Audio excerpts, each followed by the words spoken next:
Bardzo mi miło powitać dzisiaj tutaj Państwa. Moje nazwisko Maciej Gdula, jestem kierownikiem Centrum Humanistyki Cyfrowej Instytutu Badań Literackich Polskiej Akademii Nauk która współorganizuje to spotkanie poświęcone ewaluacji w humanistyce. Ale zanim powiem może trochę więcej o tym spotkaniu, chciałbym poprosić dyrektora Instytutu, profesora Grzegorza Marca, o oficjalne i uroczyste powitanie nas tutaj zebranych. Dziękuję Maciej, czy mam z mikrofonem? Tak, bo jesteśmy, powiem, online, więc właśnie ty też od razu właśnie, że będziemy mówić do mikrofonu. Ale wiesz co, może tutaj spróbuj.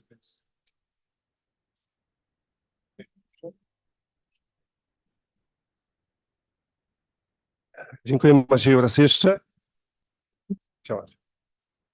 Szanowni Państwo, jestem zaszczycony, to duży przywilej, dlatego że to dzisiejsze wydarzenie to jest kolejny przykład, kolejny dowód na to, że Instytut Badań Literackich nie tylko włącza się w debatę publiczną, ale próbuje taką debatę organizować, czy nadawać jej nawet ton.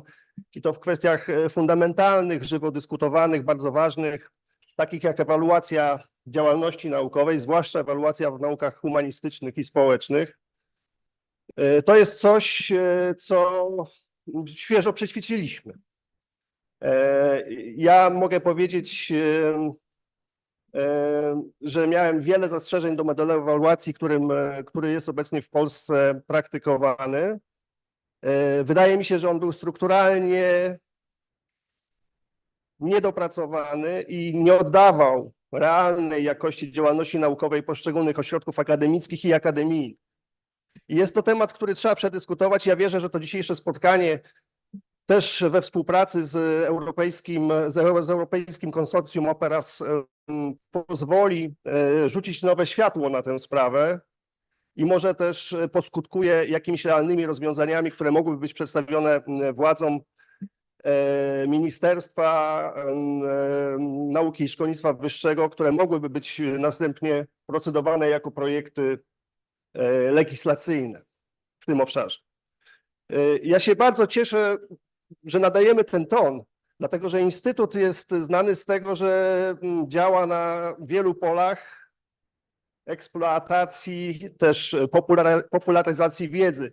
My jesteśmy nie tylko ośrodkiem, który prowadzi nowoczesne, zaawansowane badania literaturoznawcze, który jest znany ze swojej działalności na polu dokumentacji naukowej, informacji naukowej, edytorstwa naukowego.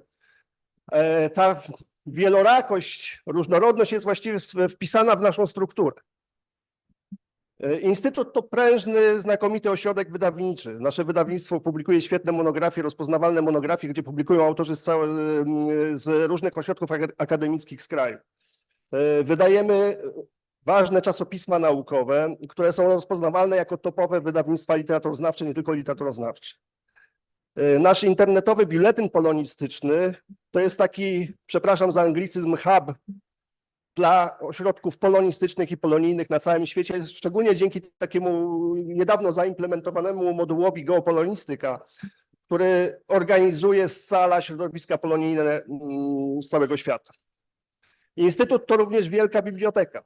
Mieliśmy przywilej i zaszczyt gościć w ubiegłym tygodniu pana ministra nauki, pana Dariusza Wieczorka, który oglądał zbiory i zasoby naszej biblioteki. I mówię o tym z dumą, dlatego że to jest nasze humanistyczne laboratorium. My opracowujemy zbiory naszej biblioteki, co skutkuje między innymi dzięki Narodowemu Programowi Rozwoju Humanistyki kolejnymi opracowaniami ważnych tekstów literatury i kultury. Wydawnictwo IBL to również działalność edukacyjna, nawet jeżeli my nie prowadzimy takiej typowej, charakterystycznej działalności edukacyjnej jak uniwersytety.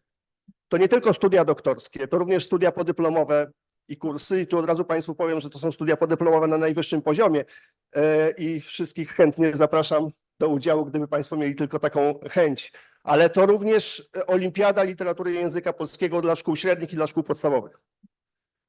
Ta pierwsza, starsza dla szkół średnich jest prowadzona w Instytucie od 54 lat. W poniedziałek rozdawaliśmy nagrody dla laureatów tejże olimpiady, a od kilku lat organizujemy również olimpiadę dla szkół podstawowych i to jest przedsięwzięcie, które ma zasięg nie tylko krajowy, ale międzynarodowy. No i wreszcie działalność Instytutu, która nas tutaj zgromadziła, czyli humanistyka cyfrowa. Pan doktor Maciej jest kierownikiem Centrum Humanistyki Cyfrowej, które działa w Instytucie już od dekady. Obchodziliśmy ten jubileusz 10-lecia w ubiegłym roku i powiem śmiało, powiem bez fałszywej skromności, Instytut jest jednym z krajowych liderów w zakresie humanistyki cyfrowej, edytorstwa cyfrowego, kwestii otwartego dostępu i tak dalej, i tak dalej. I to spotkanie, mam nadzieję, będzie takim kolejnym przykładem, kolejnym dowodem na to, że centrum jest w Instytucie też tą komórką, która nadaje ton pewnej dyskusji, która się toczy w kraju. I wreszcie najważniejsze na koniec, dowodem tej marki BL, dowodem tego logo jest obecność naszych znamienitych gości. Zostawiłem to specjalnie na koniec. Witam bardzo serdecznie, witam pana ministra Macieja Gdulę, pana profesora Macieja Gdulę, podsekretarza stanu w Ministerstwie Nauki i Szkolnictwa Wyższego.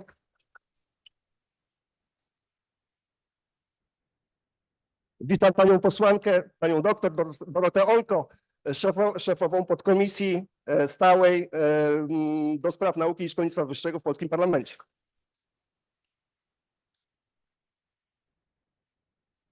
Witam dyrektorów instytutów, zaprzyjaźnionych instytutów, zwłaszcza Wydziału I Nauk Humanistycznych i Społecznych Polskiej Akademii Nauk, ale też witam panelistów.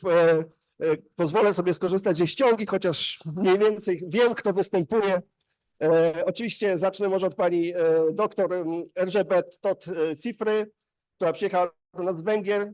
Bardzo dziękuję za udział panu Janikowi Legré i panu profesorowi Emanuelowi Kulczyckiemu. Witam państwa wszystkich, również te osoby, które oglądają nas online, które dołączyły się za pomocą tych bardziej nowoczesnych narzędzi, które przećwiczyliśmy po pandemii i one działają coraz lepiej. Mam nadzieję, że ta transmisja świetnie działa. Życzę państwu owocnych obrad i bardzo dziękuję za uwagę.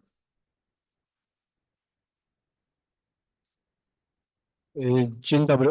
Znaczy tak, to już znowu ja chciałem jeszcze na wstępie kilka uwag technicznych, o których zapomniałem. Znaczy jest dzisiaj dość duszno, natomiast też jesteśmy tutaj uzależnieni od pana, który kosił trawnik, ale na razie nie kosi, więc jest uchylony, ale z tyłu jeszcze będą odbywać się ćwiczenia antyterrorystyczne w szpitalu, więc może być moment, że to jak zawyją syreny, ale proszę się nie przejmować, więc sytuacja jest skomplikowana, ale myślę, że damy radę.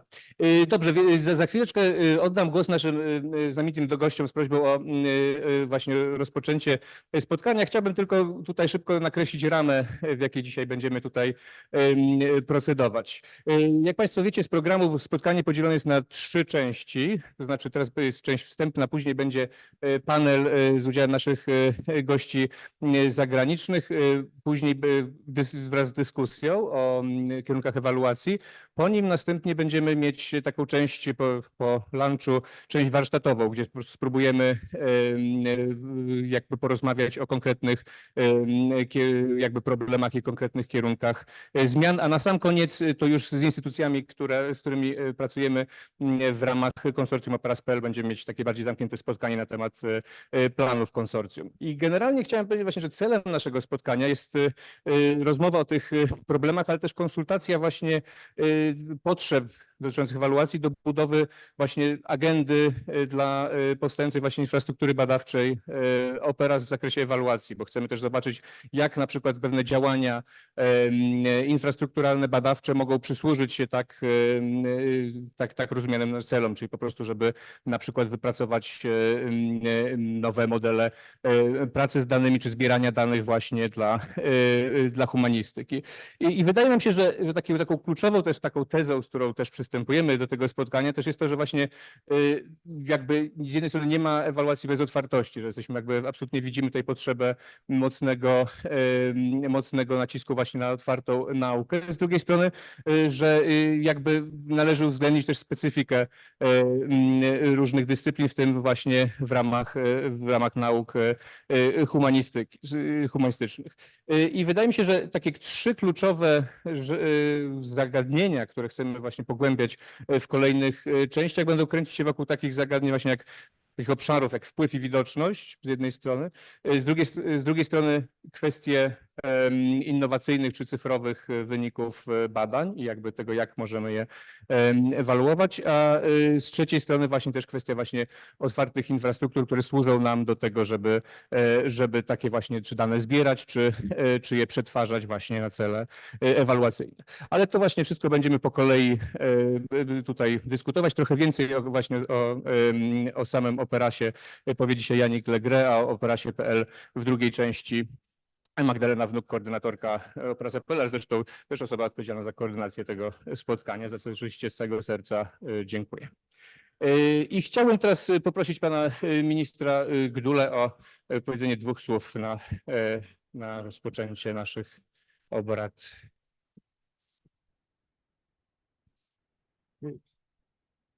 Dziękuję po pierwsze serdecznie za zaproszenie, ale też chciałbym głębiej podziękować za to, że Państwo się spotykali i spotykają i chcą dyskutować o tym, jak oceniać humanistykę, o tym, jak ewaluować działalność naukową. Tak naprawdę spotykać się po to, żeby dyskutować, co jest wartościową nauką. Wydaje mi się to bardzo ważne i wcale nie proste. Znaczy, ja mam wrażenie, że te ostatnie 10 lat były niezwykle ważne. Ostatnie 10 lat od czasu rozpoczęcia reform jeszcze przez minister Kudrycką. Te 10 lat to były trudne lata, ale ważnych dyskusji, w których spieraliśmy się o to, jak dokonywać ewaluacji, jak różnią się od siebie poszczególne dziedziny wiedzy, jak różni się od siebie humanistyka i nauki ścisłe i o życiu, jak różnią się od siebie poszczególne nauki społeczne. Myślę, że te spory przynoszą pewne efekty. Dyrektor Marzec powiedział o tym, że ten system, który mamy, że on nie jest idealny. Ja w zasadzie się zgadzam z tym, że on nie jest idealny, ale pracujemy nad tym, żeby on był coraz lepszy. I mam wrażenie, że na przykład ostatnie decyzje Komisji Ewaluacji Nauki i dążenie do wypracowania innego modelu ewaluacji czasopism z uwzględnieniem specyfiki nauk humanistycznych, społecznych i teologicznych, to jest efekt tych dyskusji. Znaczy bez tych często ostrych sporów, bez tych kłótni, które mamy i które pewnie nie ucichną, te kłótnie będą trwały z pewnością. Będziemy się spierać o ewaluację, ale będziemy się spierać w warunkach, w których jednak posiadamy dużo lepsze narzędzia ewaluacji, dużo bardziej przystające do tego, jaka jest rzeczywistość uprawiania nauki w różnych dyscyplinach. Ale chciałbym odnieść się do tego, co pan profesor mówił przed chwilą, że tutaj będą się Państwo zastanawiać nad kategorią wpływu. Kategoria wpływu jest też uwzględniona w ewaluacji. To jest tak zwane trzecie kryterium. Bardzo szeroko dyskutowane, wokół niego też są spory, bo jest pytanie o operacjonalizację tego kryterium. Ważną sprawą w moim przekonaniu jest to, żeby to, że są spory, to nie znaczy, że to kryterium trzeba zlikwidować, bo raczej trzeba wypracować lepsze narzędzia, być może bardziej wystandaryzowane, ale sama kategoria wpływu, zwłaszcza dla nauk humanistycznych i społecznych, jest moim zdaniem kluczowa. To są nauki, które bardzo ściśle są powiązane z kontekstem, są w jakimś sensie bardzo lokalne, co nie znaczy, że nie poruszają ważnych, uniwersalnych problemów. Poruszają, ale często jest tak, że ten lokalny kontekst jest dużo ważniejszy. No nieprzypadkowo serial 1670 powstał w Polsce, a nie w Wielkiej Brytanii. Tak? Znaczy bo to polski kontekst decyduje o tym, że jest to dla nas ciekawe, jest to dla nas ważne i nie byłoby tego bez polskiej humanistyki. Nie byłoby tego bez książek Jana Sowy, nie byłoby tego bez książek Adama Leszczyńskiego. scenarzyści przyznawali się do bezpośredniej inspiracji tymi książkami. To też sprawia, że muszę wspomnieć o tym, że kryteria ewaluacji, w ogóle myślenie o tym, co jest produkcją naukową, wartościową produkcją naukową, szło w stronę oceny artykułów w większym stopniu niż oceny książek. I w pewnych dyscyplinach widzę tutaj przedstawicieli logiki. W logice jest tak, że artykuł jest bardzo ważnym sposobem tak, dystrybuowania wyników swoich badań. W humanistyce czy w innych naukach społecznych jest tak, że książka jest bardzo ważnym medium, tak? Bo musi być tam ten moment epicki, tak? Tam musi być pokazany kontekst, musi być duża rekonstrukcja. Przez to nie możemy rezygnować z książek jako jednak tego medium, przez które komunikujemy się ze sobą i z szerszą publicznością. Myślę, że to jest coś, co trzeba bardziej uwzględniać po prostu w ewaluacji tych dyscyplin. Jeszcze raz Państwu dziękuję za to spotkanie, że Państwo spotykają się ze sobą, rozmawiają i też, że Państwo nie zapominają, że jest ministerstwo. Nie tylko wtedy, kiedy trzeba powiedzieć, że jest za mało pieniędzy, co oczywiście chciałbym potwierdzić, jest za mało i będziemy się starali, żeby było więcej, także dla Polskiej Akademii Nauk, ale też chcemy uczestniczyć w tych debatach, chcemy ich się przysłuchiwać, jesteśmy bardzo ciekawi ich efektów, także bardzo Państwu jestem wdzięczny i oddaję mikrofon. Ślicznie dziękuję i też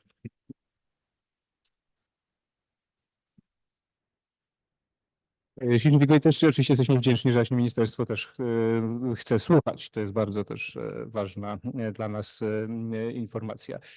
To chciałbym teraz poprosić panią posłankę Dorotę Olko, przewodniczącą podkomisji nauki i szkolnictwa wyższego, też również o zabranie kilku słów. Dzień dobry. Oczywiście też zacznę od podziękowań za zaproszenie i po tym głosie ministra Gduli podziękuję też za to, że pamiętają Państwo o Sejmie, nie tylko o ministerstwie w tych debatach. Bardzo się cieszę, że mam okazję w nich brać udział, bo mam wrażenie, że ta dyskusja o ewaluacji humanistyki jest nam bardzo potrzebna chociażby do tego, żeby się przygotować do dyskusji na forum parlamentu o ewaluacji, bo tak jak mówił minister Gdula, te debaty, spory o ewaluację trwają od lat, ale jak planowaliśmy pracę komisji, kilka miesięcy temu, niedawno zaczęliśmy pracę podkomisji nauki. To oczywiście wątek ewaluacji, propozycja tematu ewaluacji jako jednego z pierwszych punktów w planie prac pojawiła się od razu. Tylko jak mówimy o ewaluacji, to przynajmniej na tym forum parlamentarnym myślimy głównie o liście czasopism, a mam wrażenie, że tutaj bardzo ważne jest wyjście poza temat samej listy. No i właśnie ta kategoria wpływu, o której mówił profesor Gdula i poruszył bardzo dużo tych wątków, o których też chciałam powiedzieć. Wydaje mi się, że w tej debacie na temat koniecznych, potrzebnych zmian w ewaluacji dominuje jednak wątek kryterium drugiego i komercjalizacji, patentów, współpracy z biznesem. I gdzieś umyka to, co jest kluczowe dla humanistyki, dla nauk społecznych, czyli właśnie to, jak mierzyć ten wpływ społeczny, a nie tylko ten wymiar komercjalizowania nauki i spieniężania jej, że tak powiem. Więc mam nadzieję, że ta dzisiejsza dyskusja, chciałabym się wsłuchać w Państwa głosy i dobrze przygotować do tego, jak uwzględnić ten wątek odpowiednio w debatach nad ewaluacją, tak żeby właśnie ta kategoria wpływu w tej debacie nie umykała. No i wreszcie kwestia otwartości nauki. Minister Gdula mówił dużo o książkach, to ja sobie pozwolę docenić rolę artykułów, bo mam wrażenie, że z perspektywy ludzi korzystających z owoców pracy naukowców z zewnątrz, to artykuły są często kluczowe i ten dostęp do nich, otwarty dostęp, jest czymś, co tak naprawdę pozwala otwierać się nauce na świat i pozwala chociażby nam w polityce, w tworzeniu prawa korzystać z dorobku naukowców. I sytuacja, w której jesteśmy tak naprawdę skazani na oligopol wielkich korporacji, które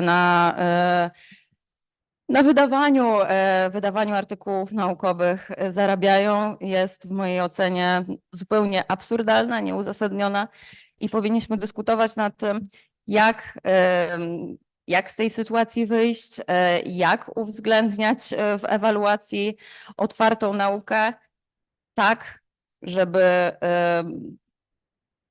chociażby publikowanie w otwartym dostępie było dla naukowców korzystne. Więc jeszcze raz dziękuję za zaproszenie i zamieniam się w słuch.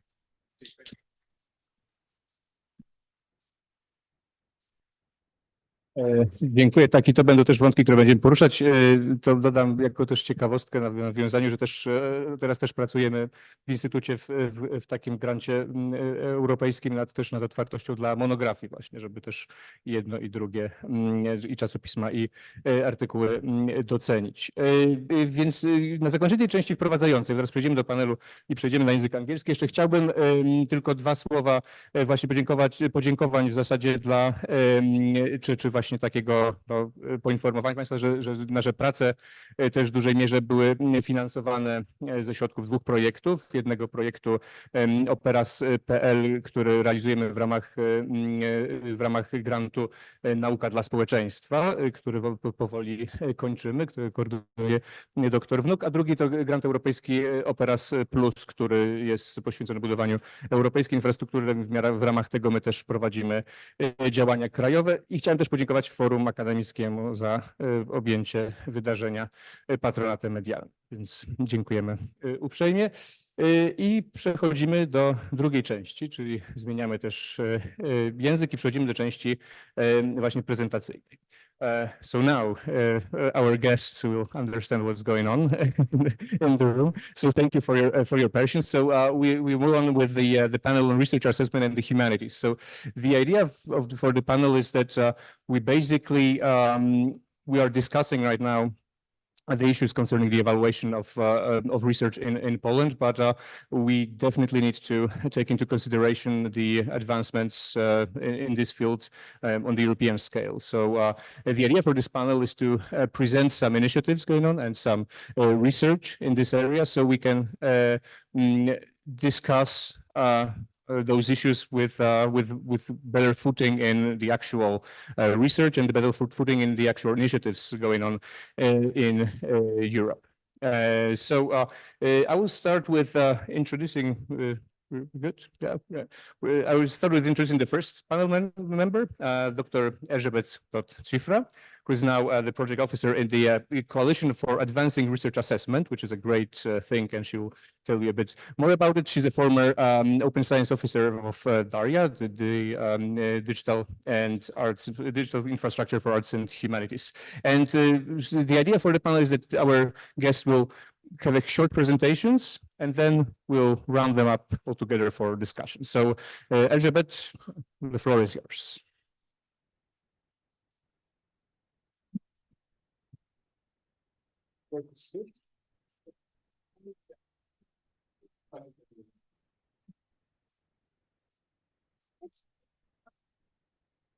Yeah, I can read.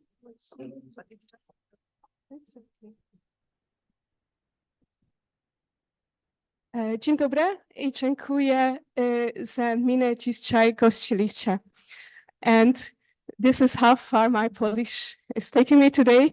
But in any case, thanks for having me today. It's always it's always a pleasure. It's always something very special being the guest of ewaluacji. And so in my short presentation, I'm going to give you a bit of a gentle introduction to our work at Quora. But before doing so, let me open the floor with an admittedly somewhat rhetoric question. If you could change just one aspect of present-day academia, what would it be? So we asked this very question together with Maciej and some other colleagues as part of the Opera's P project. And it's probably not surprising that from among the responses we received from this question, we've seen great resonance with the one that I picked here from a digital postdoc in digital humanities, who said, I think for me, it would be changing the emphasis on the credit for the work being done. It might be a daydream, getting credit for all the wonderful things that you are being asked to do and are above or beyond publishing an article or a book. And it would be help to enrich disciplines and enrich the public value of the humanities and build up a better perception and what humanities bring to society more largely.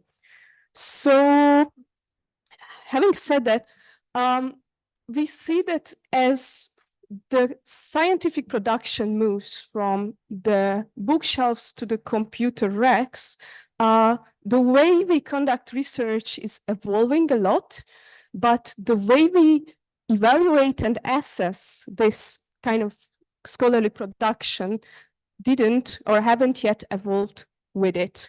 We see quite a broad consensus and a growing dissatisfaction about the currently dominant research assessment procedure and criteria that are dominated by bibliometrics, such as journal impact factor or age index or publisher prestige. There is a ever-growing agreement that they do not reflect any longer what we value in or need from research. So having this growing consensus over what we don't want to see, the even bigger question is what we want to see instead, right? So to work towards this very direction around the 2020s, truly critical mass of research performing organizations, funders, open infrastructure providers, and other organizations who are invested in research assessment came together and joined forces and started to work towards this, what we want to see instead, complexities. And the very first thing that they put together is what you can see in the middle, what we call the Agreement for the Reform of Research Assessment that's been published in the summer of 22, so it's going to be 2 years old now. And in this critical mass of stakeholders really truly thoroughly sit together, spent almost a year to draft a kind of a constitution of Quora in which they agree the basic principles and 10 commitments that form a shared direction towards which all these institutions who subscribe to this agreement have to work towards. It was also clear that having this agreement and having the common direction in place is one thing, but it has to have a social life as well. And this social life is what we called Quora, so the Coalition for the Advancement of Research Assessment. So members of the coalition engage in knowledge sharing around and share progress on the implementation of these 10 core commitments that they crystallized in the agreement. And also the left side of the slide give you a kind of an overview of where are we now. So after a little bit more than a year of constituting Quora, we can already see a bit of a policy impact in international policies, just as ERC, but also national policies like the REF in the UK. Quora already explicitly mentioned and followed and being implemented. We have working groups, we have national chapters about which I tell you a little bit later. And we have some sort of project sustainability around Quora as well. But let me take you closer to this shared direction that I mentioned to you. So here I just put what we call the four core commitments, starting with bringing more diversity into researcher evaluation and evaluation of research and research institutes.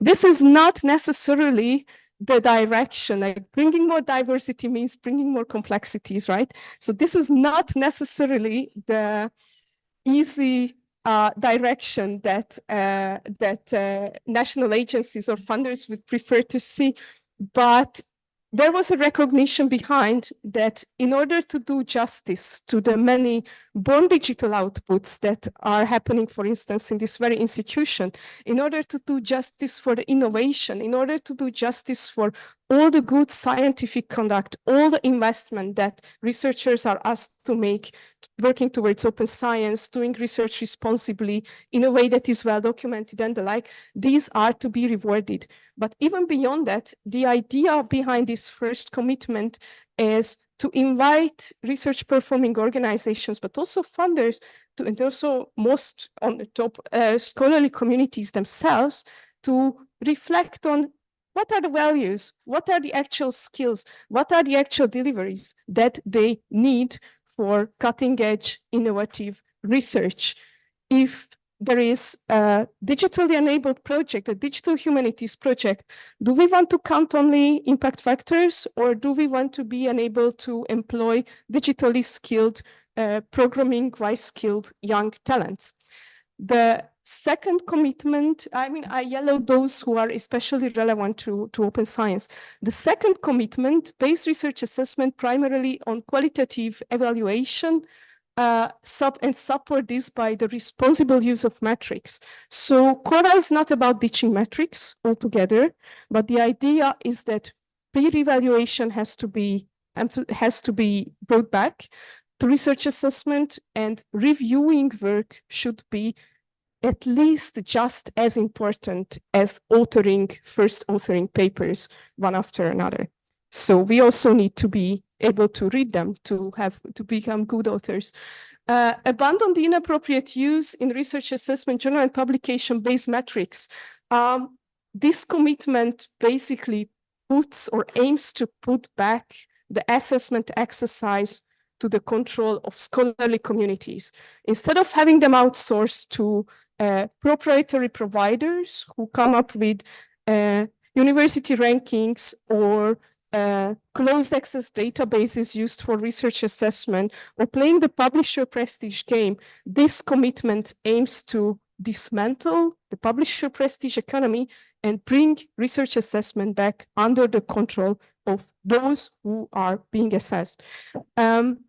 Fourth commitment, avoid the use of university rankings, research organizations, research assessment. The idea behind this is the way university rankings are organized and the way they are used for the evaluations of institutions should not affect the evaluation of the staff associated with the institutions.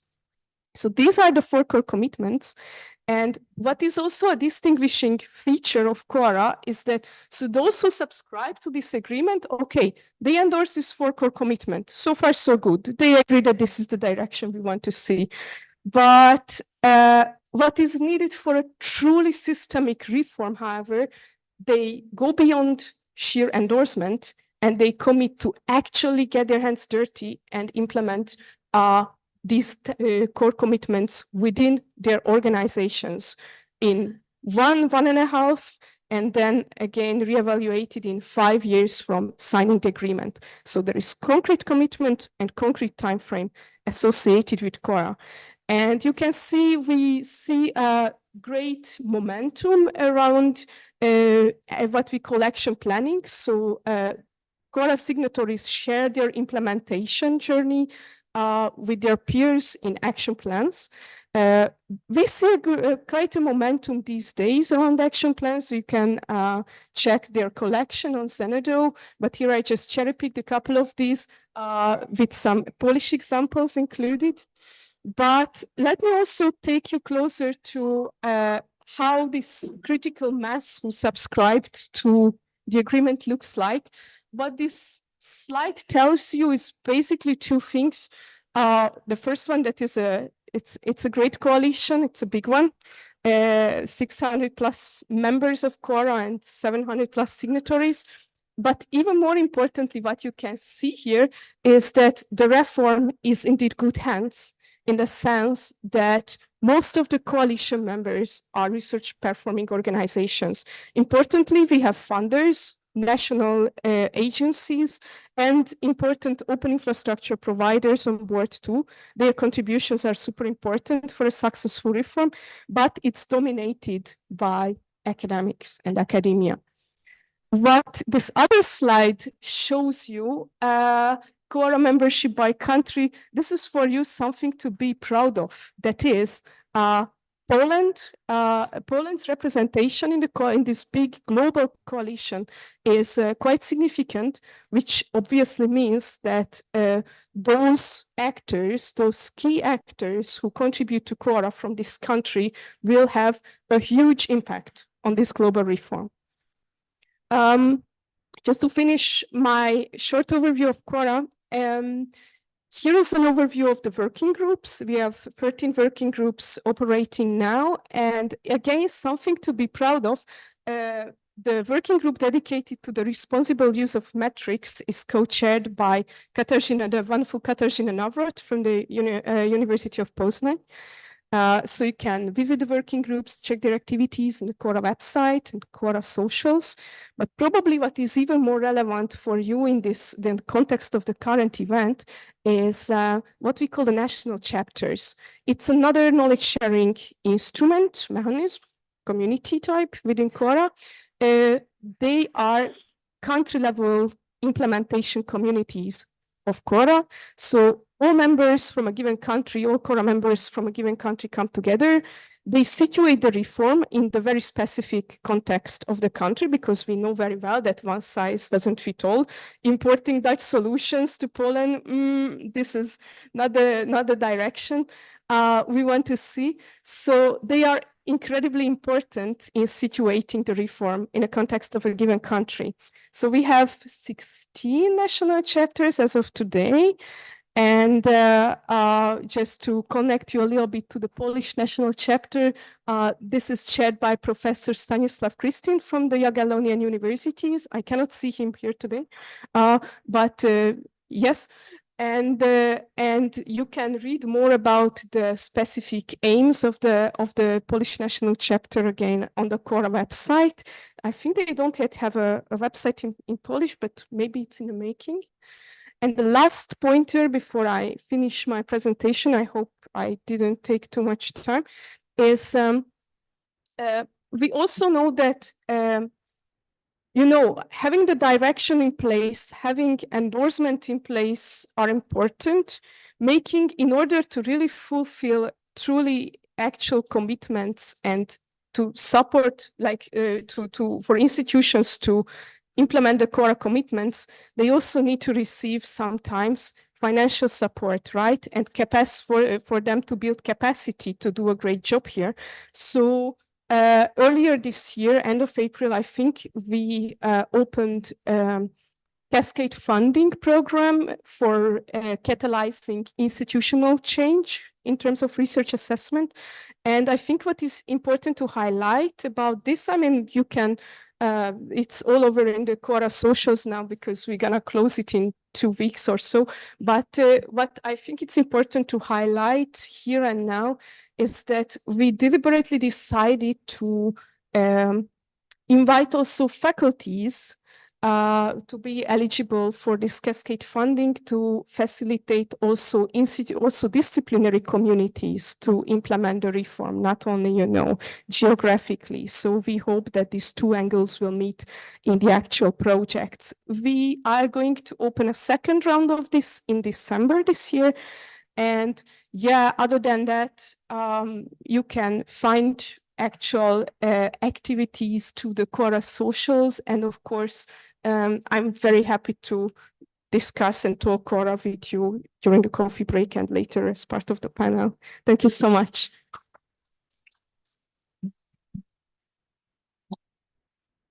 Thank you very much, Elizabeth. So in this panel, we're discussing evaluation through different aspects. So here it was like community or systemic aspect, and then we're moving to a research aspect, and we will close with infrastructural aspect. So let me invite Professor Emanuel Kulczycki from Adam Mickiewicz University in Poznań, who's also has been great cost action chair of the cost action concerning new evaluation in social sciences and humanities, but also a researcher in the field and head of the social communication research group at the university. So, Emanuel, the floor is yours. Thank you, Maciej. Dzień dobry Państwu. Bardzo dziękuję za zaproszenie. Now I switch to English, also for our guests. I'm very happy I'm here and I can share with you some insights from my ongoing work in research evaluation. And today we discuss the humanities. And the research in humanities doesn't need evaluation. Evaluation is needed by institutions, by ministry, and also academics who work in those institutions to be legitimized by the government and to have money. However, we are talking about evaluation and we are discussing details, not important details, and we don't remember about the broad picture. What is more striking, we don't have the government and parliament who is proactive at this, but rather reactive. I would say that evaluation is a great tool if we have some aim, but we should know this aim, and then we can construct evaluation. So as a researcher in research evaluation, I cannot assess whether the current Polish academia needs evaluation combined with performance-based research funding system, because we are talking about evaluation, but we are meaning only this distribution of funding and some other instruments for giving scientific degrees.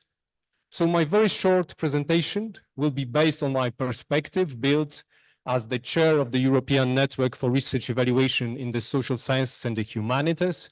NRESH is still ongoing and working association. We consist of members from 37 European countries.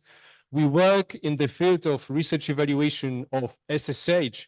However, evaluation issue is very universal. It doesn't mean that one model fits to all, but issues we discuss here are also relevant for researchers in many fields. And my perspective will also be built on my conceptual work on research evaluation and the evaluation game we play as institutions and researchers.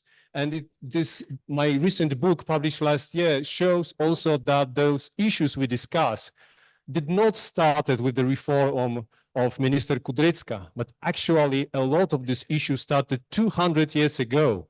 And when we discuss how to assess national journals and why we have so many national journals, this phenomenon started actually 200 years ago.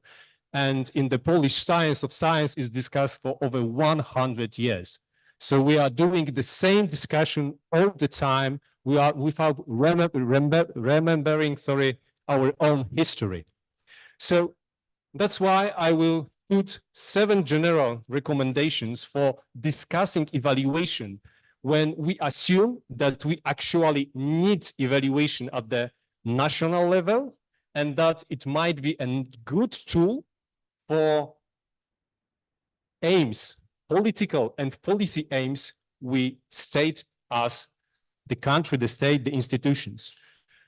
So firstly, we should assess and appreciate actions that serve the community.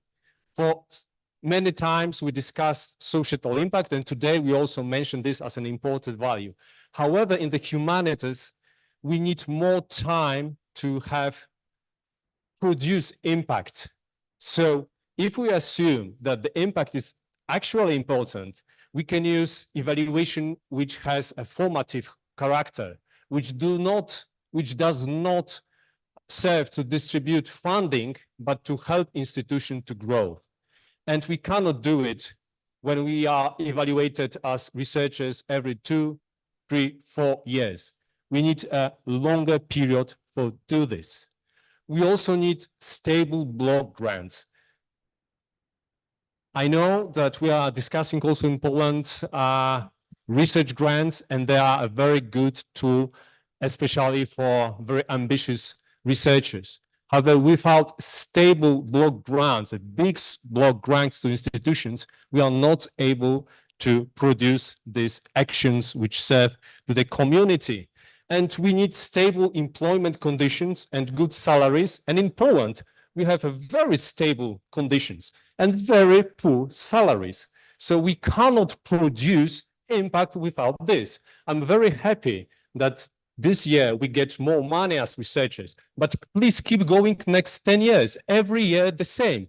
And we will have conditions to provide you impact for the society. The fourth is that researchers, as we are here, should be involved in defining evaluation criteria. And it's great we have this dialogue. However, it doesn't mean that all researchers should be involved in evaluating research output. We need some expertise to do evaluation, the same expertise we need for doing peer review. So from my perspective, this dialogue should be the starting point. However, at the end, taking into account our aims, we can decide whether the mean is good. I'm referring to the idea to introduce expert-based evaluation of Polish scientific journals by institutions which were assigned B+ category. We know what we get. At the very starting point, we did it almost in the same way in 2015. If this is the idea for doing this, great, but what is the aim? And very important thing, in the humanities, we also work in groups, not only in digital humanities, but we are deans, we are rectors, we are heads. But at the end, we are evaluated as individual researchers. We should start thinking about how to evaluate groups and researchers as members of those groups. And the last two recommendations refer directly to the open access and open science and open infrastructure. We cannot do this properly without having infrastructure in open access mode and having control this infrastructure in other way. In Poland, we have a lot of Polish open access journals published in Diamond Open Access. We have hundreds of great publishers publishing books. We should keep it as our treasure, and we should help them to grow, because it's the very best idea to promote Polish science. And last but not least, transparent of metrics we used and evaluation we do, and open data on evaluation. I have been involved for many years in the Polish evaluation, and almost all ministers were saying that we will open all the data we used for evaluation. And we still have nothing about those promises. So we cannot do proper evaluation of the humanities when at the end we get a black box and we don't know how it was done. And we actually know why it is not in open access, because something what should be hidden from the political perspective will always be hidden. So only transparent evaluation will be legitimized by academic community. Thank you very much for listening.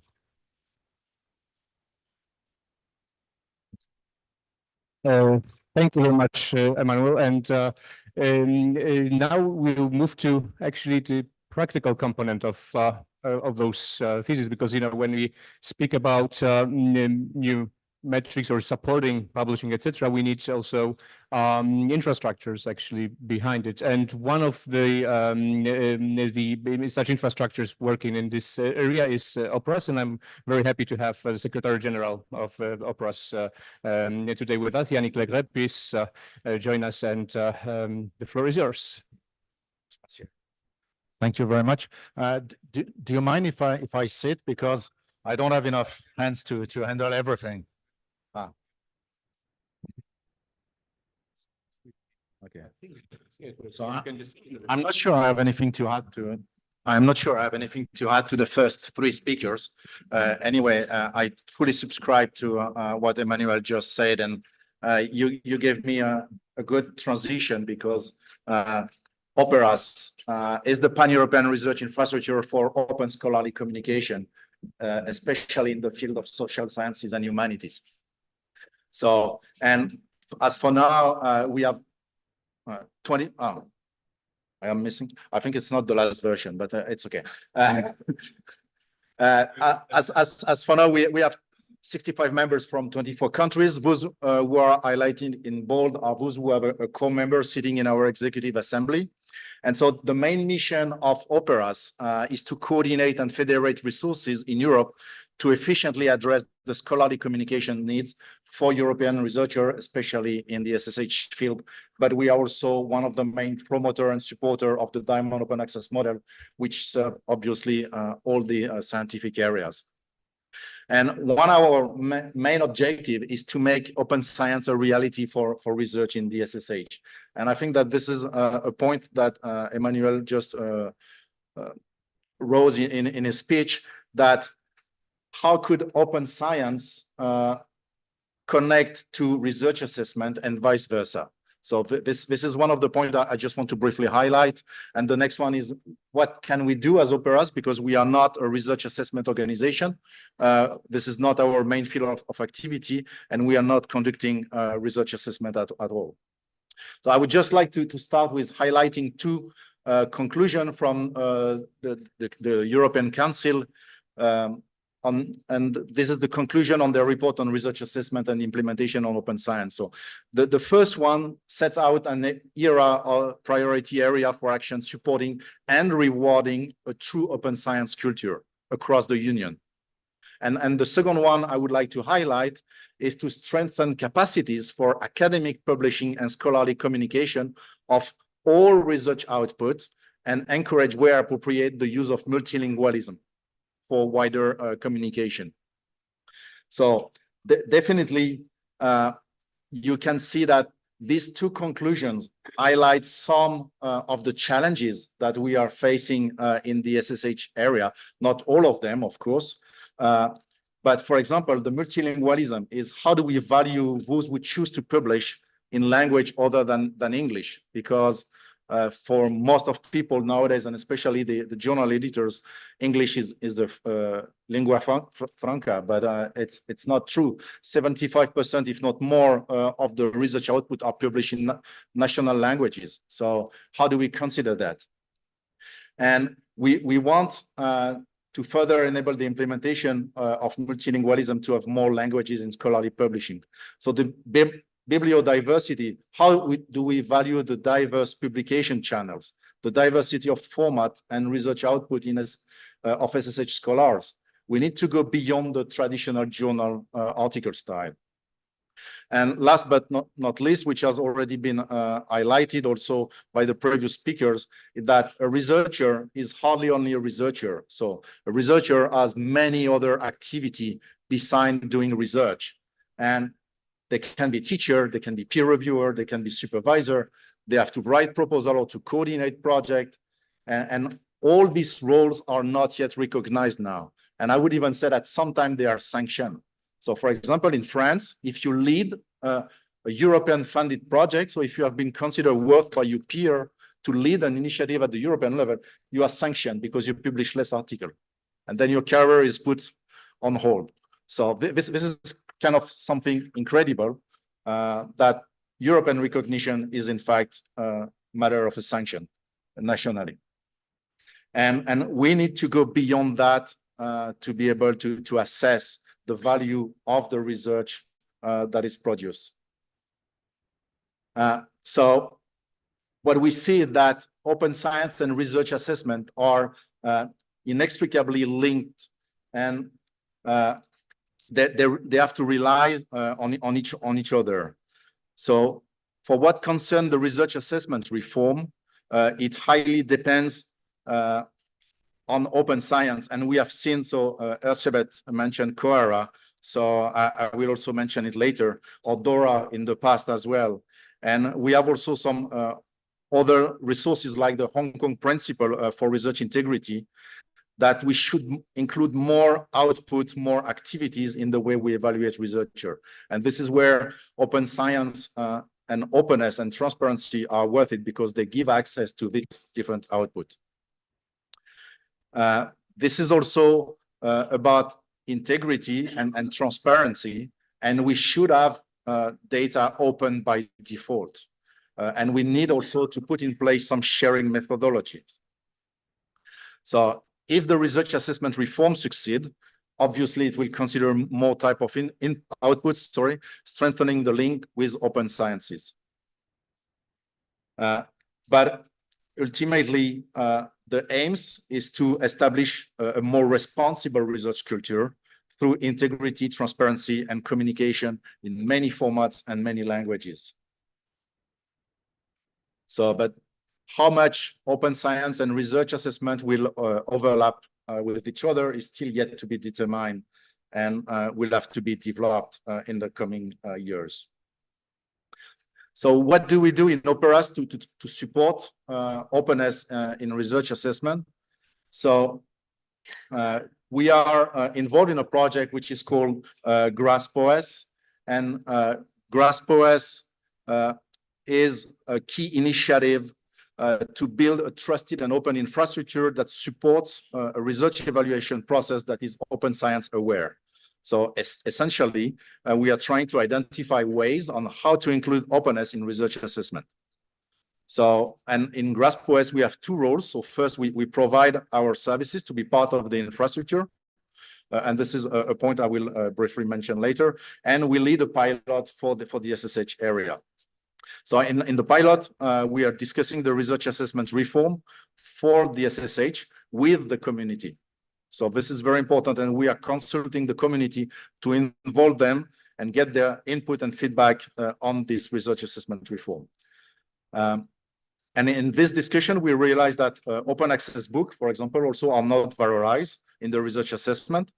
So one of our service presume about the transparency of the peer review process for open access book, and metrics, which shows us the impact of open access book, can definitely be helpful also to support that reform. To emphasize the point of openness here, it is important to clarify again that GRASP-OS is working with open resources, making information available through a set of data. So like knowledge graph, data dumps, but also tools and services. Beside the project, we are working in several COARA working groups. So 3 of them, I'm not sure I saw the last one in your slides, but okay. So the multilingualism and language biases, and recognizing and rewarding peer review. And the 3rd working group is just starting in June, and this is about evaluating social sciences, art, and humanities globally. So we are very active in the COARA initiative, and definitely this is something that people should contribute to. In addition to that, in Operas, we have a number of specific interest groups that are our working group. We have 7, and one of them is about advocacy.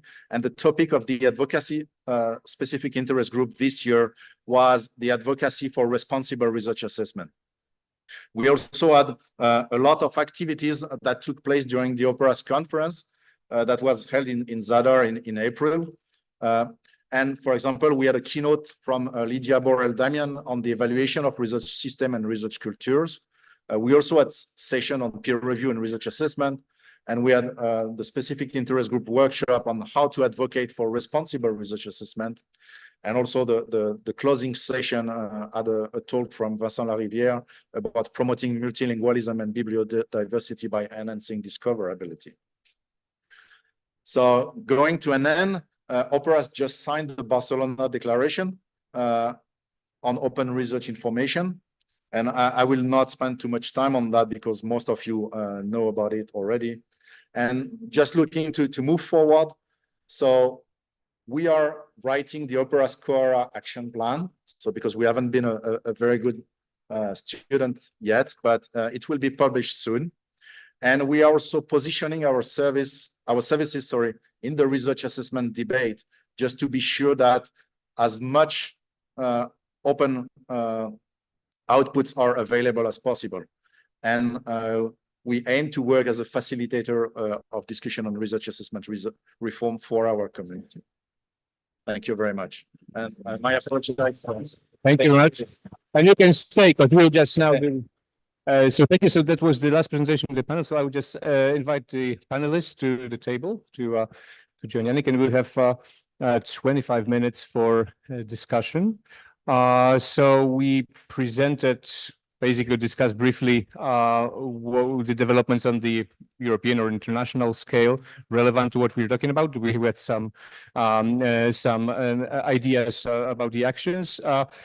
So I have some questions already, but perhaps there are some emerging questions from the audience, and you can ask either in English or in Polish, and we'll translate the question if you like. No.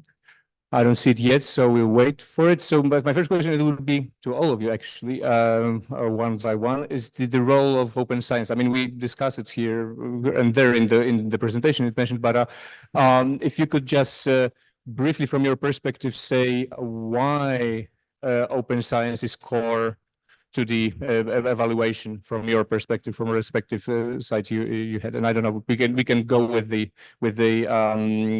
order of the presentations, perhaps. No, I don't know. Okay. Thanks a lot for this question, Maciej. That's a big question, I would say, and there are many possible responses to that. But I think one of the most abstract one is that. Also, like coming back to the points mentioned by thoughts mentioned by Emmanuel as well, research assessment is not an exercise or shouldn't be an exercise for its own sake, right? So in order to move away and the dominant part of those who pose critiques towards the current system criticize research assessment because of the excessive quantification and metrification of research evaluation. So it's very easy to perceive it as a kind of a bean counting exercise in which those who has the most publications, highest number of publications win, those who have the highest number of outputs win, and those who have the highest number of publications in fancy journals win. And we have a tremendous amount of evidence to see that clearly tells us that it leads to a plethora of bad scientific practices. People slice off their papers to get more publications. People do p-hacking in order to produce seemingly significant enough results to make it to journal. People, even as we know from the evaluation game, make up fictional authors to get ahead of the game. So the excessive quantification and the narrow focus of the currently dominant assessment criteria don't do justice to research integrity, to transparency, and to reusability of results. And what we see is conflict of interest. So researchers are rewarded for excessive quantification in most cases, on the one hand. On the other hand, we see that this is not good for science. Research funders also recognize that this is not good for science, so they put open science mandates on top of it. Now, there are these two divergent trends, and it would be essentially important to rethink research evaluation here again based on the values. What society wants to see from research, from science, but also what is the actual value of or mission of the organizations. So this realignment of missions and their translation to research assessment is crucial. And currently what we see is that like research assessment is really the, as many say, the Achilles heel of open science, because as long as it's not rewarded, as long as it's just an invisible but significant extra amount of work to document my code, to make my data reusable, to be transparent about my research question from the beginning, these will not make it to the mainstream scientific production. Sorry if it was too long. Yeah, thanks, but thanks for pointing out the important, especially important thing for new types of outputs. Also, yeah, we have those discussion about research data and publishing, etc. And this all, as you said, the additional work we have to perform, but it's sometimes remains invisible to the assessment systems. Emmanuel, would you like to comment on this issue? Yes, thank you. So the question is, what is the role of open science for evaluation? And I would say that there are two main roles played by open science, understand very broadly. So first, open bibliographical data and open publications as the source for evaluation. And the other is legitimization of the results of evaluation. If we cannot assess what was used for evaluation, we cannot say whether it was fair or not. So if it is so great to have open science, why it's not combined with evaluation in Poland, and how to combine it? And it's extremely easy, but is it a political aim of our country? If it is, the solutions are on the table in many countries. We can say, for example, that there are some benefits for institutions or researchers who publish mostly in open access or only in open access.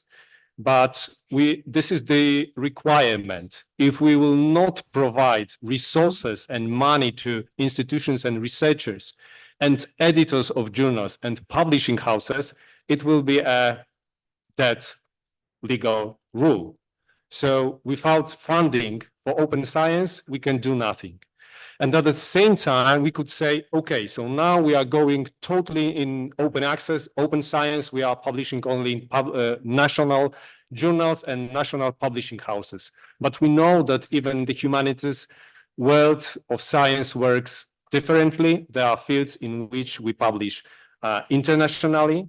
So in a short term, but only in a short term, we have to cooperate with those oligopolical publishers, those big five. We have to work, but only in short term, with Elsevier, Springer, Nature, because the requirements put in the funding agency on the Polish level, but also on the European level, encourage to do so. But at the same time, we have to go deeper with these open policies. But I will highlight once again, combining open science with evaluation is extremely easy in the sense of tools, but whether it is the aim of our country. If yes, we can do it. If not, why we still have so many researchers and institutions? Because open science is the only way for the future. Thank you.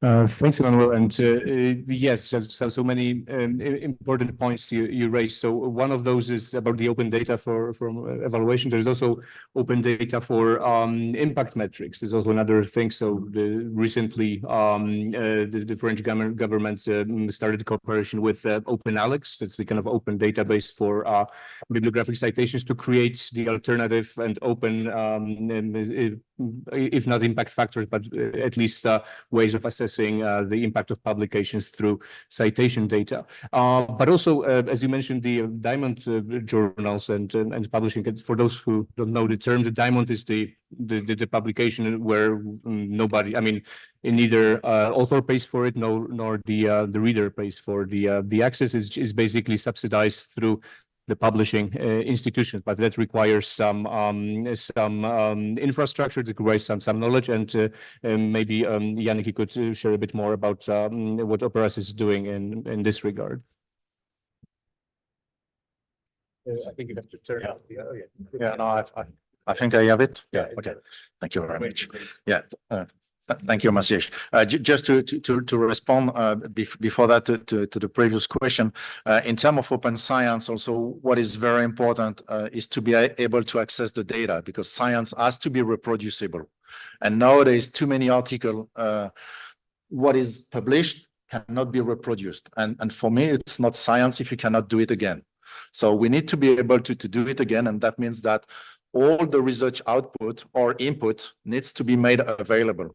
And I would include also the funding sources, because funding sources by default introduce biases, because the funders have some objectives, and these objectives define some limits to the research you can conduct, and therefore introduce inherent biases.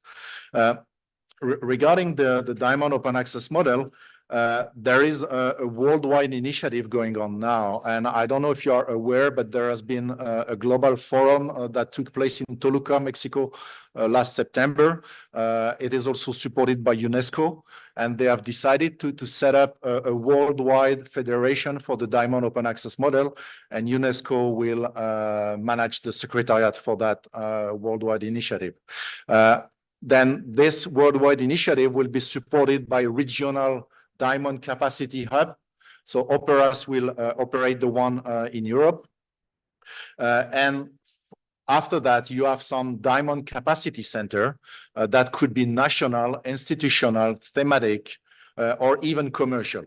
And so this is under development, but there is a huge worldwide initiative going on to promote the Diamond Open Access model and to encourage, government and institution to redirect part of their funding for, let's say, commercial publisher towards more an investment strategy and giving the control back to the academic on how they manage their publication and how they make it available to the world, scientific world. Yeah, thanks for that. Okay, we have 2 questions. So please, so maybe we just collect the questions and respond. If you could just introduce yourself for the. Okay, my name is Jarosław Protasiewicz. I'm the head of the National Information Processing Institute. We are responsible for processing data about Polish science and higher education, and responsible for evaluation also. And according to our data, we have 160,000 researchers in Poland. And my question regarding evaluation is, what is really research?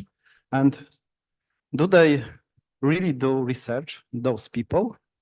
I mean, this number of people, because we are assume that all of those people do research. Is it really true? Thank you. Should we, maybe, okay, we have two more questions. Maybe we could collect those questions and just try to respond collectively. So. Marcin Mrugowski, Institute of Philosophy and Sociology, Polish Academy of Sciences. My question is regards your small remarks on the role of peer review in qualitative assessment. Now, the problem with peer review is that it is under-researched. So the previous research and in the world when there was no access to peer review because it was all anonymized and kept secret as a black box has indicated that it might be actually very fallible. And there's been a lot of papers showing that it's actually very much fallible. Now, there's been now an effort to make open research, open peer review everywhere and making that maybe mandatory in some fields. But after this initial thing, there has been no research, as far as I know, really seeing whether the actual peer review, not the anecdotal or simulation data, that is actually reliable. If it's not, then maybe changing the misconstrued metrics where the method, which is less reliable or very susceptible to chance and fluctuation, maybe it's even worse. So maybe we should really abandon the idea that we can evaluate research in any manageable, reproducible manner. Krzysztof Pijarski. I'm from the film school in Łódź, so I'm from an art school basically. But I'm also a researcher, and I wanted to thank you for the proposals for evaluating the input for the research community as a part of the assessment, because I myself am editor of probably the first online-only open access journal in the humanities here in Poland. It's called View, and and the problem is, and I've discussed with colleagues from Finland yesterday and with colleagues from Great Britain, and it's always the same, that it doesn't make any sense to be editor in a journal in terms of research assessment, because it simply doesn't count. So you don't get any money from that. You have a lot of work. You publish other people who get credits for being published, but you don't get anything for that. Not even a thank you. So, so why do we do it? Why are we still doing it? You know, I've been doing this for the last 12 years, and I've been asking myself this question many times, and I don't have a good answer. So that is something that I would bring up. And the other thing is to add to the question of peer review. We also had a lot of discussions about peer review and how. To what extent it makes sense. And I remember a discussion with a colleague from Germany, who is the head of one of the philosophical societies. And she got really angry when we told her that we started a journal and that we're going to do double-blind peer review. She said, it doesn't make any sense. We know it doesn't work. We know that it's a lot of extra work, and most of the input you get from peer reviews is not that productive. Most of the time when you get articles from your field, if you are in the editorial board, you know how to feedback these articles. And the whole anonymity thing is also a problem, especially when you work in small communities, for example, here in Poland, that many people know each other. So in the end, it's also like we're playing a game. So we're sending out an article, we anonymize it, but then if we want somebody to really be able to assess it, we should send it to a colleague, because, you know, they work on the same thing. So they could actually give productive feedback to that. Yes, so that's another thing. Thank you. Thank you. So we'll get to more questions in the next round. And the least we can do, Krzysztof, is to say thank you for your work in this way. So this is what we can give right now, but perhaps some other ideas emerging. So who wants to start? I know that's they're like some of your favorite topics emerge. So yeah, go for it. So I will address firstly the first question about 160,000 researchers and whether it's research or not. So I will stand on the position that it's, again, a political question. Political ontology can provide you an answer. And from my perspective, the definition what is a research depends what we need actually from this activity. So 60 years ago, I would say that research is, from the evaluation perspective, everything which goes in line with the idea of Soviet man, of the Soviet economy. Today, I can say you that research is everything what can be measured by the publication metrics. But those two ideas are quite different. I would say they're exactly the same, because it's always a political question. And from my perspective, we need an army of researchers in our country. So we have to have more and more research. It's not enough, and not all are Einsteins. We need army of research assistants, postdocs, and so on. So frankly speaking, we see in the databases, which are extremely useful and great, made by OP, what we put there. If we put only their publications and information produced for the evaluation perspective, we say only this. So we can reframe what we say, what we define as research. And the very short answer, what is the worth of being editor-in-chief? If it is a good journal, you have an actual power in the field. Actual power of setting agenda for the field, which is big or not. If it is a small journal, and of course, it's not reflected in the evaluation, but some people live only for this power. I'm not saying it's good or not. I'm saying it might be idea for being editor-in-chief. Thank you.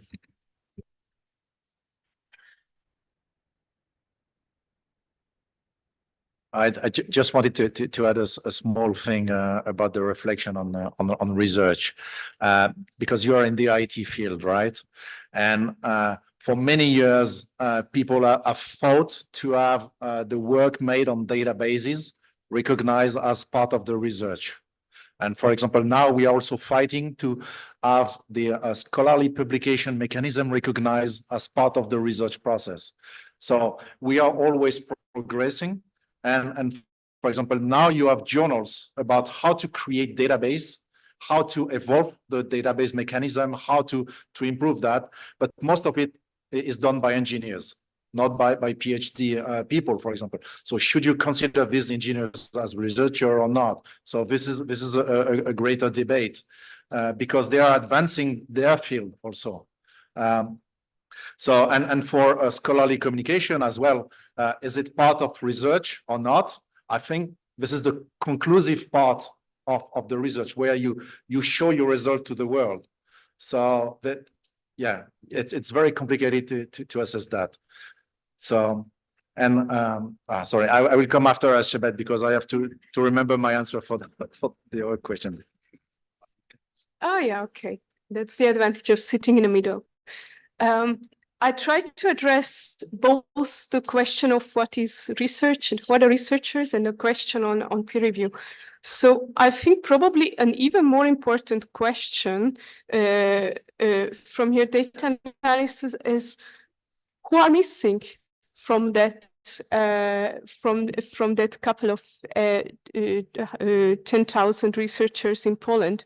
Who are the talents who potentially could be able to make a huge difference in academia, could be able to make Polish science to the really cutting edge level, but they decided to go to industry instead because industry academia collaborations were not rewarded, or because in their application to project funding, to tenure, to promotion, they became reduced to a single number of H index or journal impact factor.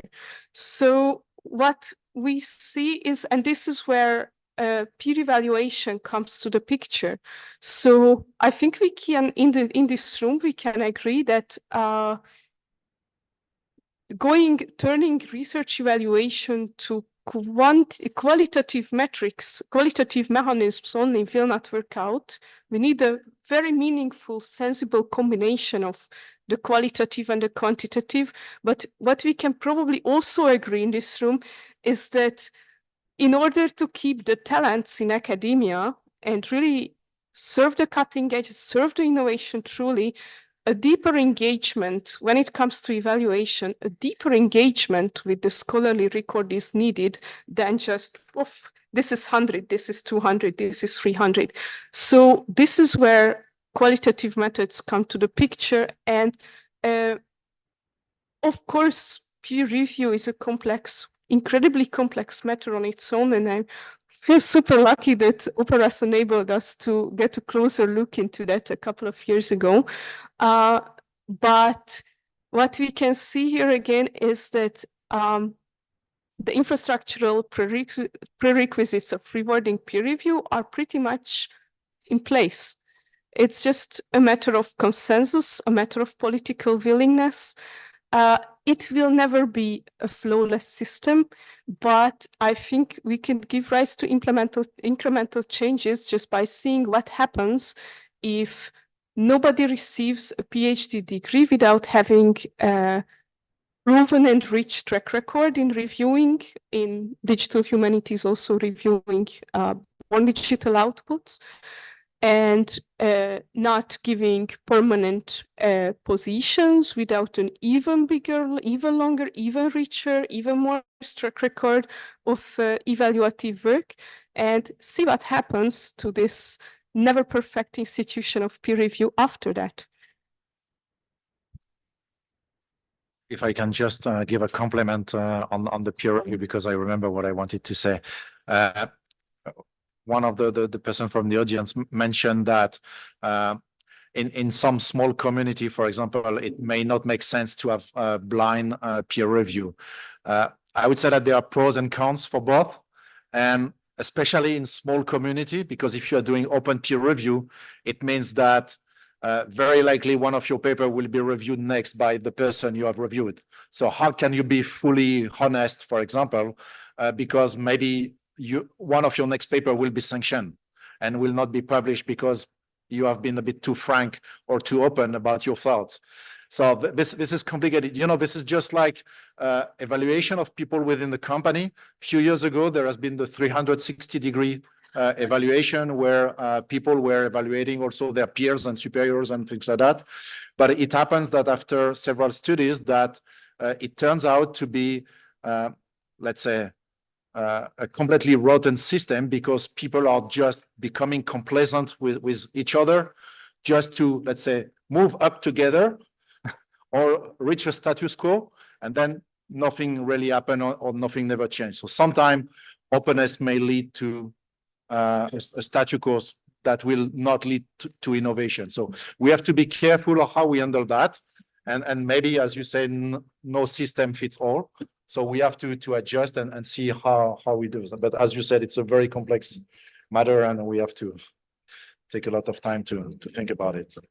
Yeah, I think we have time for a question or two, but just let me just also add the remark that we see, especially in this example of peer review, how all those issues are kind of systemically linked. Because, you know, when we're discussing giving credit for work, I mean, we have a crisis of people not having time or will to peer review things because there's like an overburden of it. But then we could think about crediting them for instance, for that work. But it's all the kind of domino we have to put together. Okay, yes. So who's the oh, and the person. So two questions. Okay. Dr. Zofia Malisz. I work at the KTH, which is a technology institute in Stockholm, but I also assist posłanka Olko in drafting new science policy. And in that role of kind of being a researcher and a politician at the same time, of course, we are faced with this question from our voters and our fellow politicians a lot about social impact of science and humanities. So, of course, the common impression is that researchers, particularly in the humanities, sit in their ivory towers and have their own world and perhaps not much impact on society. And so the voters ask themselves very often, what do we actually pay for? And that has, of course, consequences on how politicians take decisions.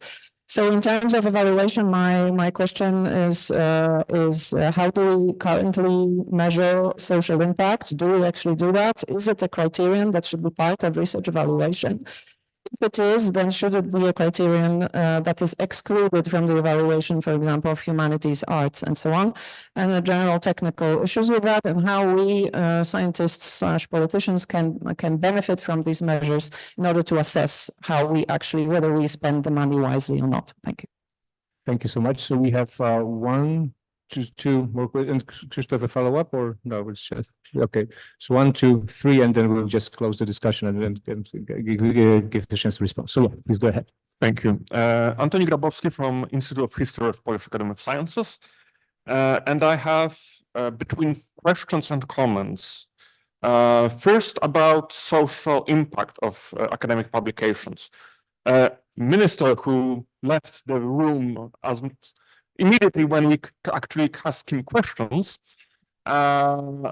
mentioned Adam Leszczyński's book and his impact on society. Adam Leszczyński's book, among historians, is treated either as bad book or very bad book. So it's a question if it had a great impact on society. But how do we evaluate the problem if something that is bad scholarship has a big impact on society? Should he be awarded for it or what?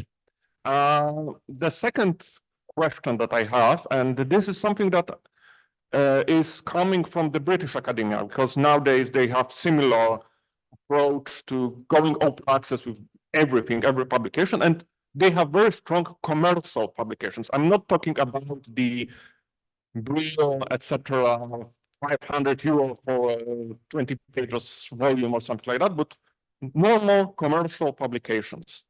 And there is a problem that going full open access means the end of smaller publishing houses, Google and Brewer and similar. So the question is what to do with those publishers that don't charge us exorbitant prices, but basically charge us things like £20 for a volume, which is acceptable price. They will go down. I'm afraid Brill and other big publishers will survive and will get public money for open access. And about peer review and the question of peer review and evaluation, we actually had a big part of peer review in the evaluation of the Polish academia, the Criterion 3, which was by almost all people criticized because the reviews, a lot of those reviews were very bad, incompetent. There were situations where a reviewer stopped reading the documents at the first page and said, oh, they have no evidence for the impact on the society. And what to do with this? It's a question because we don't know who those reviewers were. And we cannot actually say that maybe they were incompetent or something.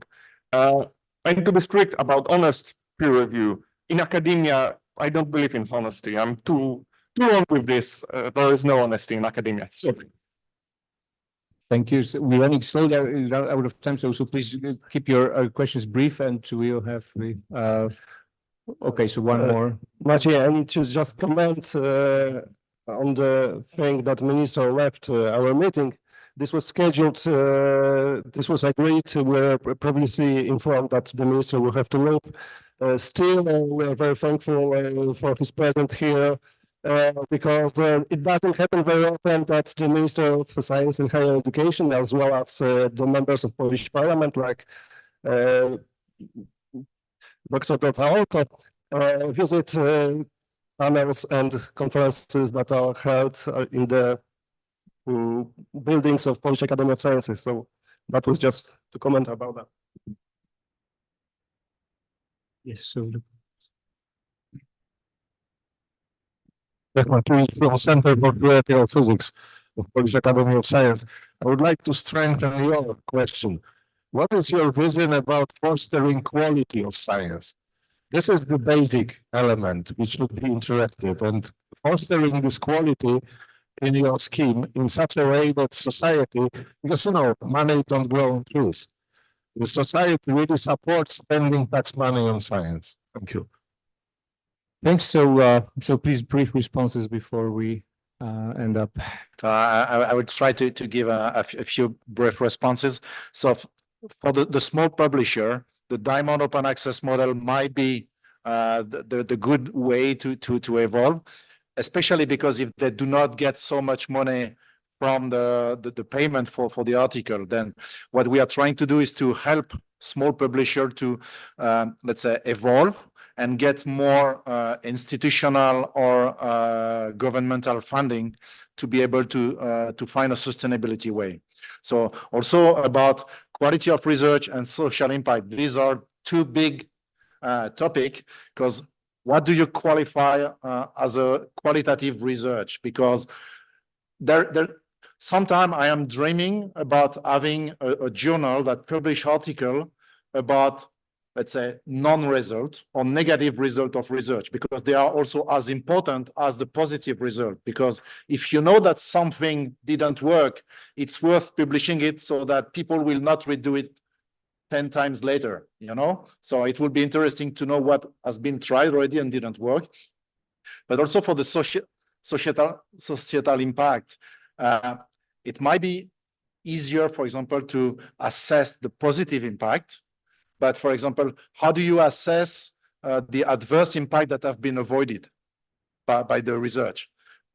For example, Europe is publishing a report that is called The Cost of Non-Europe, but this is a very difficult exercise to try to convince the member state what they would have to spend if Europe didn't exist. But so we could try to do something like that with research. So for example, what it would cost the society if research wasn't there. So that might be something.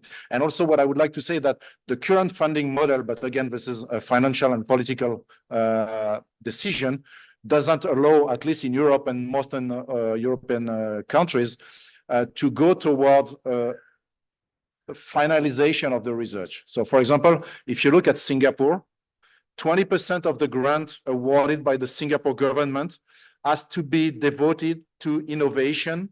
Sorry, how do you call that? Sorry? No, yeah, just to go to do the final miles to go to the market. So the packaging and when Deployment. no, when you Commercialization. yeah, commercialization and things like that. So just to have it concretely reaching out to the society. So, and in Europe, we stop after the research process, and it is up to you to maintain whatever you have developed and to find a way to sustain it and to bring it to the society, for example, or to bring it live. So most of us, what do? We go for another project. And we try to evolve and to do it like that, but it's not the faster way and the easiest way. Sorry. Thanks. Manuel, who wants to go first? Thank you. I will refer to the question regarding societal impact. And again, I would say that the question is whether the minister and government wants it. If yes, for what? And assessing impact of social science and humanities is actually a similar task for assessing impact of STEM fields. However, the actual impact of social science and humanities is visible after too many years to grasp in 4-year evaluation exercise. And the biggest issue, and it is well-known phenomenon in research evaluation community, is that if researcher in SSH has actual impact, he or she disappears because he or she change the thinking, the framework, how we see world. One of the typical example would be Karl Marx. We talked in the language of him, but we never cite him. Maybe not never, but maybe not so much now. So I would say that case impact studies, it's quite a good tool to grasp it. The biggest problem with the societal impact of evaluation in the Polish case is the way how we construct the peer review process and the panel process. That's the point for change from my perspective. And I will combine it with Adam Leszczyński's book, which I find very inspiring, and I really like it, and I believe it changed the discourse we are having now. And I would say the response is related who asked the question.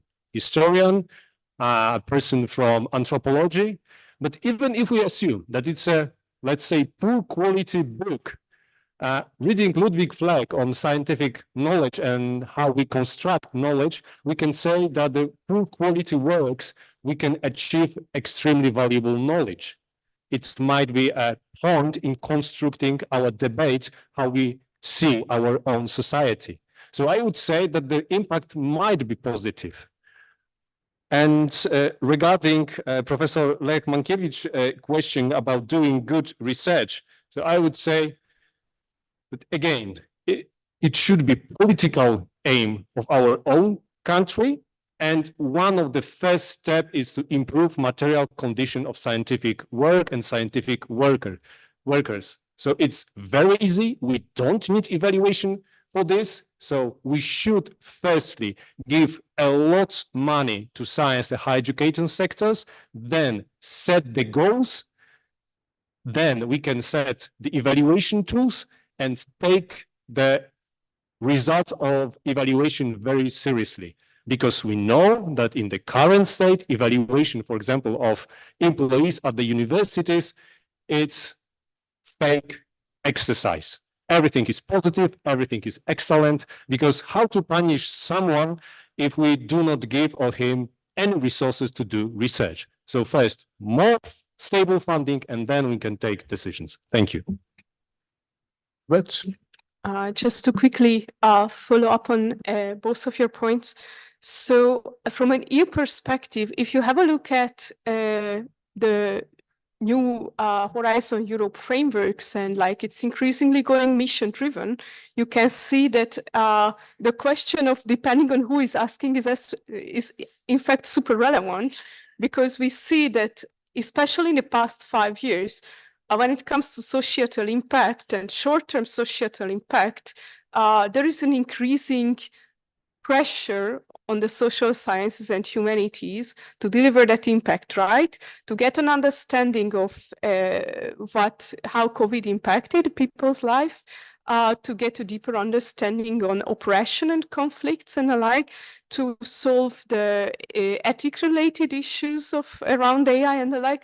So we see on the EU level a huge pressure and a huge reward potential for short-term societal impact. However, if we go home to our institutions, we also see that in parallel to societally oriented streams of research, there is work on digital critical editions and the like. There is literary canons, historical narratives, so what we would call basic research, right? And here again, coming back to the conditions and the funding, ideally, those two levels of impact, the very, very, very long term and the shorter term, should run in parallel.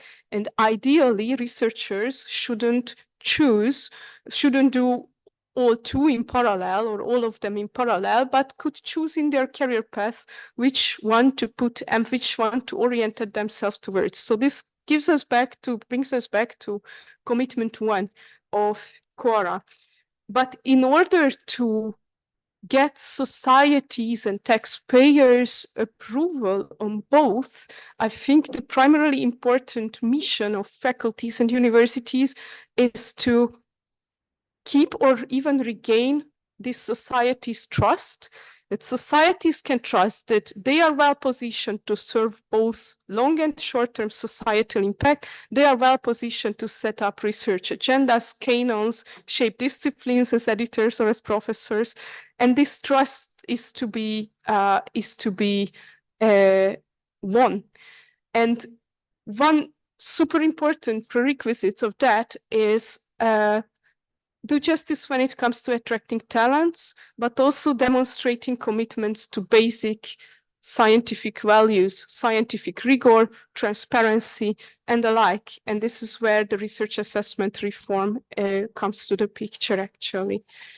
So we don't, like, the reform is not only to serve the research community well and serve research itself well, but also it's a chance for institutions to keep or regain society's trust and taxpayers' trust. Thank you so much for those responses. Unfortunately, we're running out of time, although discussion could go on and on. I will just briefly sum it up with saying that, as I said before, there are like lots of systemic issues here, but also like some of very detailed we just named here, and some of them we try to address in our research projects. So in the booklets, you can find our reports where we try to put together some results of ongoing research. In the hall over here, you can see posters from projects we have, and if you're interested in anything, just try to catch somebody from our center. The people sitting here, we can explain more. And of course, I encourage you to talk with our experts and with each other. We ran a bit late, so we will also extend the break. So we just start the next session, the workshop session at 1. Yes, and of course, I encourage all of you to stay. And before going to lunch, which will be served in the room down the corridor, please do sign the list. It's very important for us. So thank you once again. Thanks for our guests.